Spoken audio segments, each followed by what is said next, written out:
আমরা break শুটা packet খুললাম। এখন আপনারা দেখেন যে এই ব্রেক শুর যে অবস্থা আর এটার কি অবস্থা। ব্রেক শু আরও আগে চেঞ্জ করা উচিত। যারা বাইক চালায় এই গাড়িগুলো অবশ্যই ব্রেক শুগুলো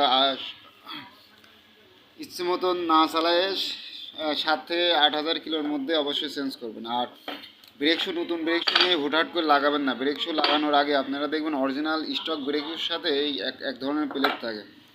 অবশ্যই কিন্তু এই প্লেটটা যখন ব্রেক শু সেট করবেন তখন ওই ব্রেক শুর সাথে দিয়ে দেবেন। আমি অলরেডি আপনাদের দেখানোর চেষ্টা করব ইনশাল্লাহ।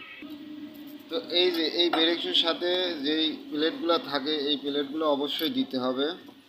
দুইটা ব্রেক শুর সাথে স্টক ব্রেক শুর সাথে এই প্লেট থাকে। এই প্লেট অবশ্যই ব্রেক শুর সাথে দিতে হবে, তাহলে কিন্তু ব্রেক শুটা অল্প দিনে নষ্ট হয়ে যাবে বা টাল হওয়ার সম্ভাবনা থাকবে। ঠিক আছে, এইগুলো অবশ্যই আমাদের যারা মেকানিক ভাইগুলো আছে অবশ্যই দেখে শুনে লাগানোর চেষ্টা করবেন, তাহলে কাস্টমারের ভোগান্তি হবে না। অবশ্যই কাস্টমারের সার্ভিসগুলো অবশ্যই ইনশাল্লাহ ভালো থাকবে। প্লেট লাগাই দিতে হবে। ঠিক আছে।